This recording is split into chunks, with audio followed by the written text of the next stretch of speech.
Okay, this is the key for the 5.2 to 5.4 practice quiz.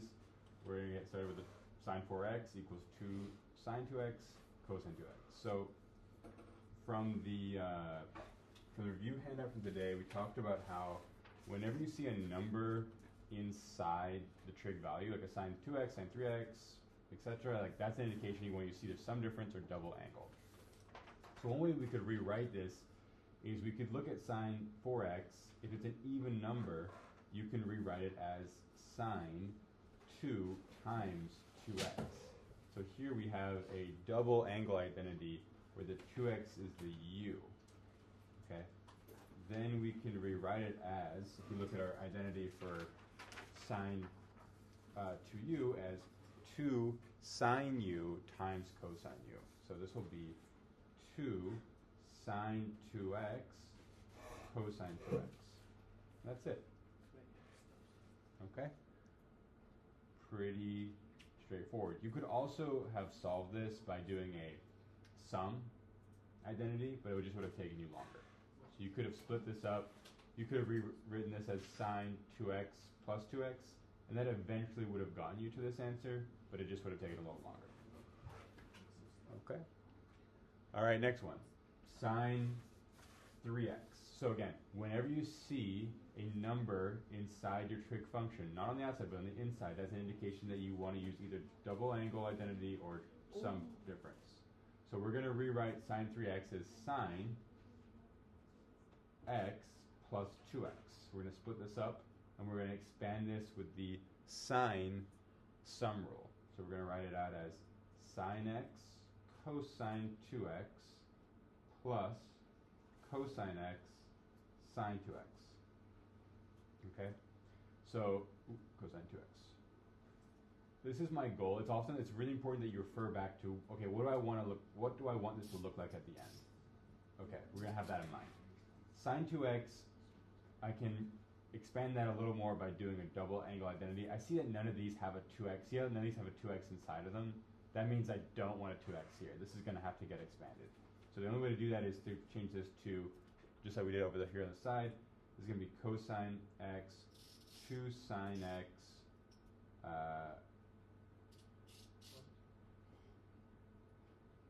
cosine x.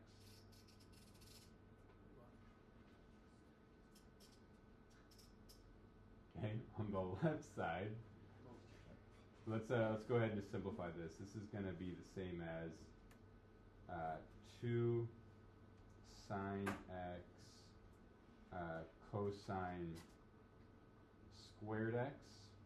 Right, I'm just multiplying the cosine x's there. This still isn't. I want everything to be in terms of sine. So I'm still working with this right hand side for now, and I'll come back to this left hand side. I want everything to be in terms of sine. So this is a problem. I want to change this cosine squared to be a sine squared. How can I do that? I could use what identity? The Pythagorean identity. So Pythagorean identity says that cosine squared is 1 minus sine squared. So now we've got 2 sine x, 1 minus sine squared x. And so now we've got something that looks, it looks closer to this. Definitely, we have all in terms of sine. We've got a sine x on the outside, we've got a sine squared x on the inside, so I'm pretty happy. I'm going to go ahead and distribute this 2 inside of here, so I'm going to get sine x 2 minus 2 sine squared x.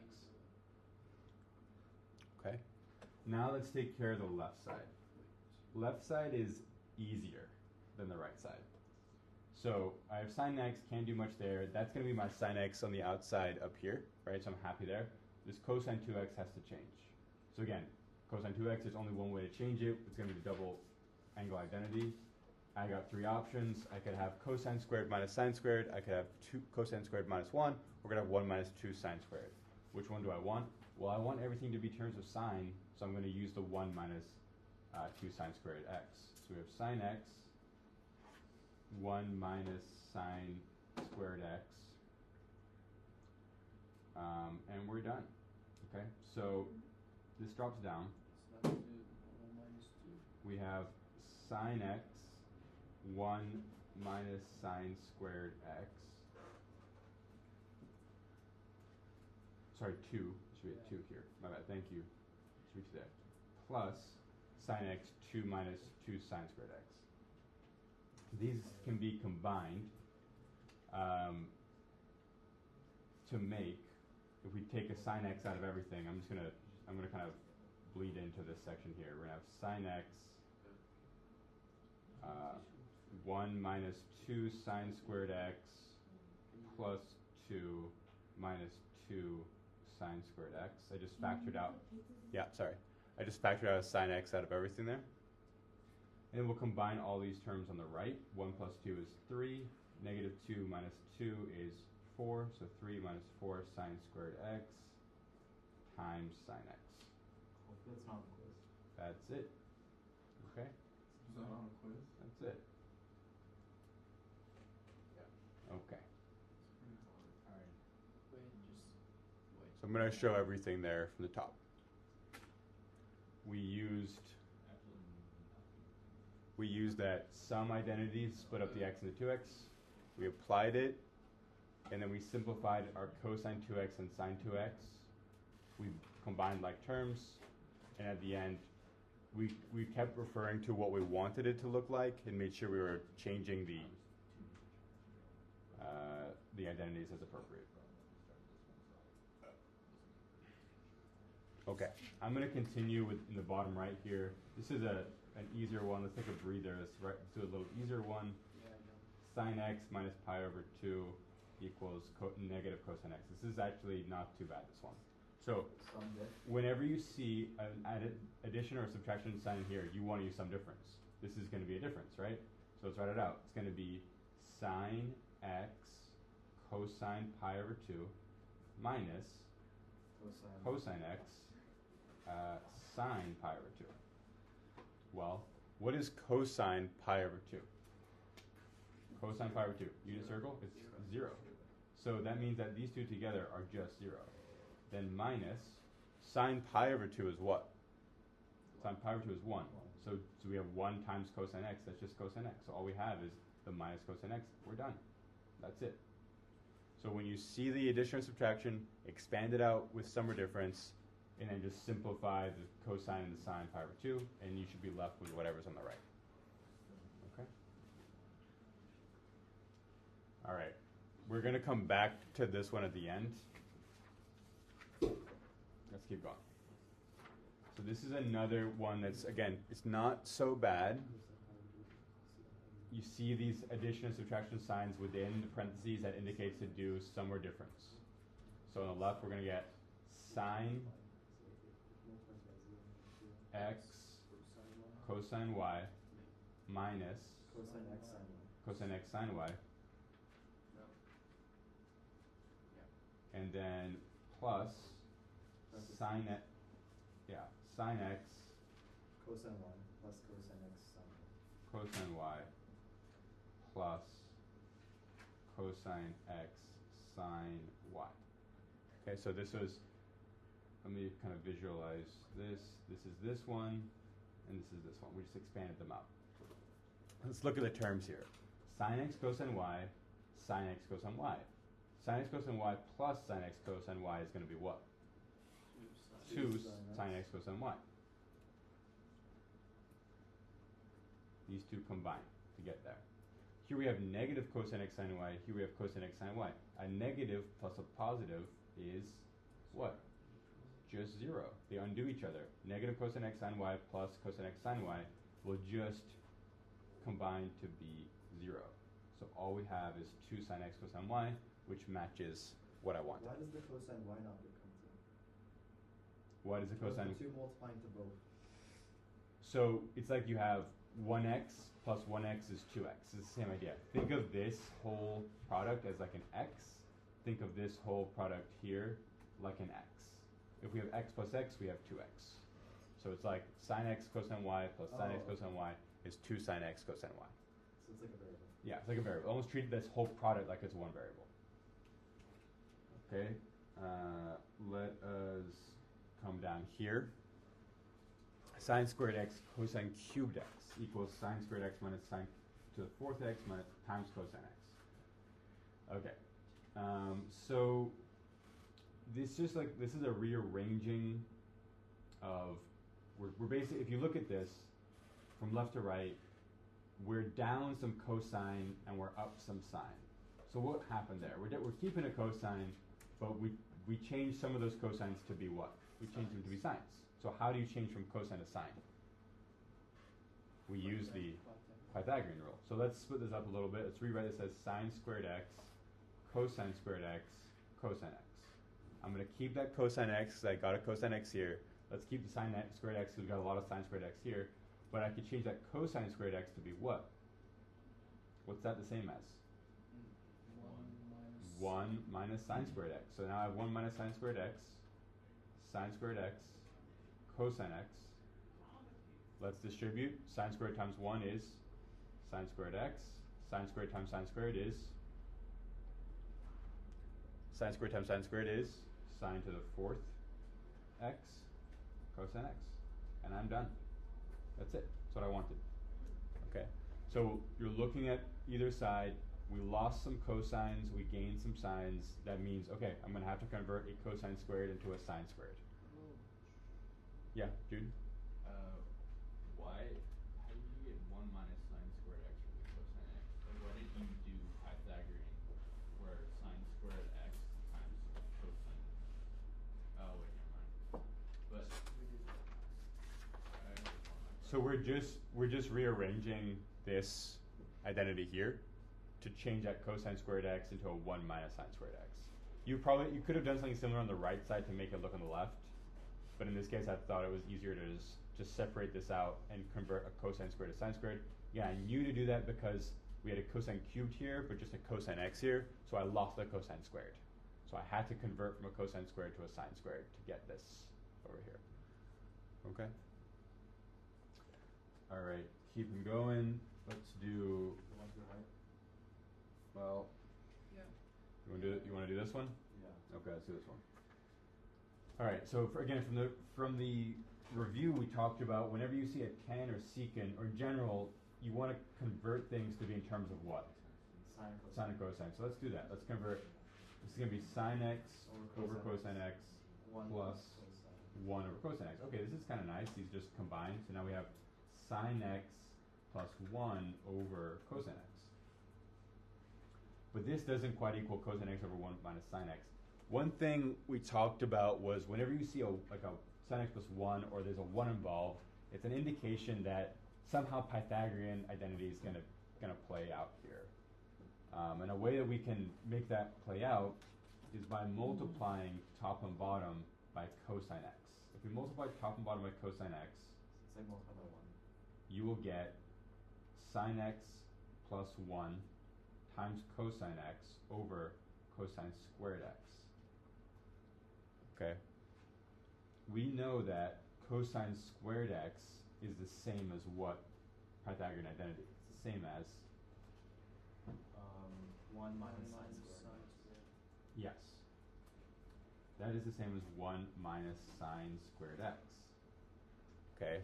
So does this look, this is looking closer? How do we get rid of the sine x? We got a 1 minus sine x bottom, we got a cosine x on top. But we gotta get rid of that sine x plus 1. If you think about 1 minus sine squared x, this is a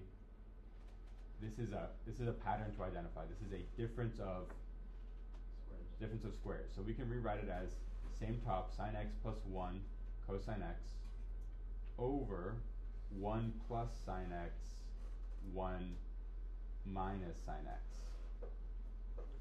Those two multiply to get 1 minus sine squared x. 1 plus sine x times 1 minus sine x is 1 minus sine squared x. Okay, I'm going to zoom in. So, we multiplied by cosine top and bottom so that we could get cosine squared, because my goal is to get rid of that sine x plus 1. That cosine squared became 1 minus sine squared. This looked a little closer to what we wanted, but then to get rid of this sine x plus 1, we have to factor the bottom. So we rewrote 1 minus sine squared x as 1 plus sine x times 1 minus sine x. That way, these two are going to cancel. Sine x plus 1 cancels with 1 plus sine x. So we just have left over cosine x over 1 minus sine x. And that's what I wanted. Is difference of squares on the formula that we shoot? Difference of squares. I don't have a problem if you want to add that. Let's do one more difference of squares before. That'll be the last thing we do, and then you guys go to lunch. So this is another difference of squares here. Do you notice like what is? So again, this one looks a little. This is the more simple side. Let's start with the complicated side. What is the difference of squares that we could do here? This is the same as what? Should I write? Let me write difference of squares out. A squared minus b squared is the same as what times what? A plus b times a minus b. So what would the factors of this be here? We have what would go where? Cosine squared x plus sine squared x times cosine squared x minus sine squared x. That's a difference of squares. What is cosine squared plus sine squared? It's just 1. So it's 1 times cosine squared x minus sine squared x. And I'm happy. That's what I wanted. Okay. So you notice that this is a perfect square, this is a perfect square. So you can use the difference of squares to simplify this out, to expand it out. This is the same as a plus b times a minus b. So cosine squared x plus sine squared x times cosine squared x minus sine squared x. We know that cosine squared x plus sine squared x is 1. Therefore, answer is just cosine squared x minus sine squared x. Because that's the identity. The Pythagorean identity says that sine squared plus cosine squared is 1. All right.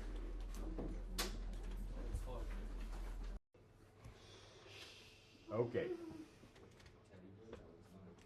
Cosine 4x, we're on the back of the front page, bottom left. Cosine 4x equals 1 minus 8 sine squared x cosine squared x. So we look over here at cosine 4x. If you see this 4 inside, you know it's got to be either a double or a sum identity. I chose to do a sum identity here because if you look at the double identities, where are we at here? If you look at the double identities for cosine, these don't particularly help us. We're adding cosine and sine, but we're actually multiplying over here. So I decided not to go with a double and went with a sum. So I rewrote this as cosine 2x plus 2x. And then we'll go ahead and do our cosine sum rule. So we'll get cosine 2x. Kelly, we can't see that. Okay. Now we can. All right. I think it was Kelly. All good. Cosine 2x, cosine 2x, minus sine 2x, sine 2x. This is the cosine sum rule, right? Because it's plus, it's got to be minus. That's important. Don't forget that. Okay. Then we're going to change our double angle identities. So it's 2x here. We're going to use our double angle identity to change these. So sine 2x is the same as 2 sine x cosine x. And this is 2 sine x cosine x. And we'll go ahead, we'll just finish the right side and we'll come back to the left. These will combine to be minus 4 sine squared x cosine squared x, which if you look is really similar to what we had, the pattern we have above, which shows us we're on the right track. So again, we divided it into a sum. We wrote out the sum identity. We converted sine 2x to our double angle identity, and then we just multiplied. 2 times 2 is 4. Sine x is times sine x is sine squared x. Cosine cosine cosine squared x. And then there's a minus out front from here, which is why it's negative. And this is the right track because I see minus 8, the same pattern. It's just a 4 instead of an 8. So now we got to look at the left side. So left side, we have cosine 2x on both sides, and there we have a choice, right? There's 3 different identities we can choose for cosine 2x. We have cosine squared minus sine squared, 2 cosine squared, or 1 minus 2 sine squared.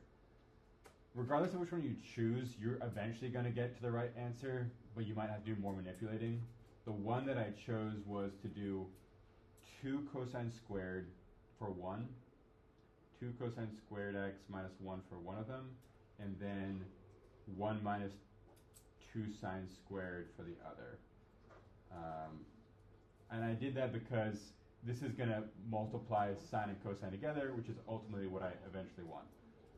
When I FOIL these out and multiply these together, you get 2 cosine squared x minus 1 minus 4 cosine squared x sine squared x plus 2 sine squared x. So this is nice here, right? The minus 4 cosine squared x sine squared x matches with our minus 4 sine squared x cosine squared x on the right. So when I combine those together, I've got minus 8 sine squared x cosine squared x, which is good. That's what I wanted from up here. I'm like halfway done. But then I just have to change whatever's left over here to a 1. We've got 2 cosine squared x plus 2 sine squared x minus 1. So how does this become just a 1? Because that equals 2. So remember that cosine squared x plus sine squared x? Let's just rearrange this to make it simpler. We can just write this as cosine squared x plus sine squared x plus cosine squared x plus sine squared x, right? Each of those is worth how much? Each of those is what? That's a 1. So it's just 1 plus 1, and then the minus 1 equals 1. So I'm done.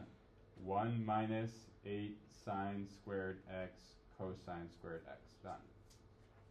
Okay. Mr. Kelly, can we not have a problem in this whole quiz? Yeah, I feel like that would be very unfair to the class if you did this on the quiz. Especially like Maybe this. that might be like Leave a your 5 second. All right, we're going. So we're doing bottom left, back page. There's a sine squared x on the far right. That's a correction. We're going to try changing this left side to look like the right side. First good step here would be to do what, boys? Bro, it's just one, Aiden. Change the cotangent and tangent to be in terms of sine. Yeah, let's change everything to be in terms of sine and cosine because these are in terms of sine and cosine. So we're going to have sine x, cosine x over sine x, plus cosine x, sine x over cosine x. What is this going to be? Cosine times sine over cosine is what? That's just sine x. All right, and so I'll And just that's the same thing on the other side. So it's Yeah. not sine over sine. I'm going to do it all at once. Let's distribute this sine x to all the terms. Sine times cosine over sine is just, Sine. careful, Cosine, sorry. cosine, thank you. And then sine times sine is Sine squared x. good. Okay. Oh, And we're done. That's it. We proved it. We proved it. simple as that. Simple as that. We good? I like those, Mr. Can We you like keep, those? Can you keep it up for a minute, please? Yes, I'll keep it up. I'll get.